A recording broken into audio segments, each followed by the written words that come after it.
Today I'm reviewing the BlackBerry Key2. This phone is unique and it's not quite like any other smartphones that are currently on the market, and here's why. The first thing that you need to know about this phone is that it has a physical keyboard. The physical keyboard kind of becomes redundant. There's a digital keyboard that pops up on the screen while you're typing, and it can get distracting and also unnecessary. To unlock the phone, you use the fingerprint scanner that's built right into the keyboard. It lives in the space bar, which at first seems like a really cool feature. The problem is it doesn't work that well, and it takes me several tries to unlock my phone almost every time I attempt it. The BlackBerry Key2 does have a home button, but it's digital, which is a little bit confusing because it does have the physical keyboard. It also lives above the keyboard, and it was kind of a confusing placement for me. It does have a headphone jack, which in my opinion is a good thing. The strange thing about it is that the headphone jack lives on the top of the device, and most people are probably used to it being at the bottom at this point. I was really impressed overall by the general look and feel of it. One thing that I really liked about it is that it has this grippy texture on the back, so even though I didn't have a case on it, I was never really worried about dropping it. The BlackBerry Key2 has a 4.5-inch display, and it's a slightly bigger screen than the BlackBerry Key1.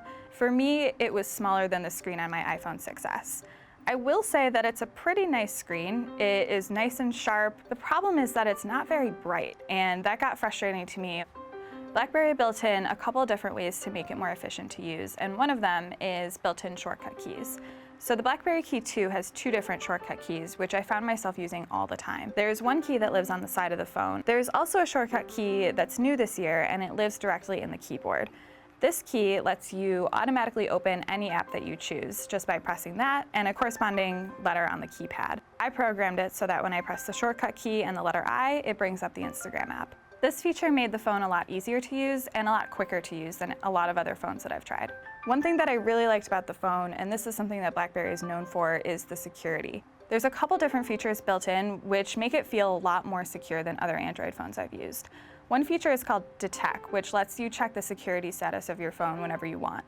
The BlackBerry Key2 has a 12-megapixel rear camera, and it has dual lenses, which is new this year. I was actually really impressed by the rear camera. I thought that it was really sharp and really bright, and the colors came out really crisp and clear.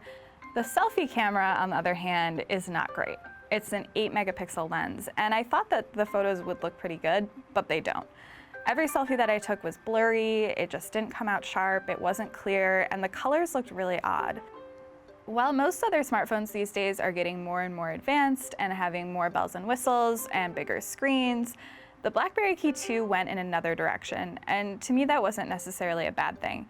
This phone starts at $650. I would say the best customer for this phone is someone who works in business. It's someone who's looking for efficiency, productivity, and security in their device, and someone who just wants a practical, good-looking phone.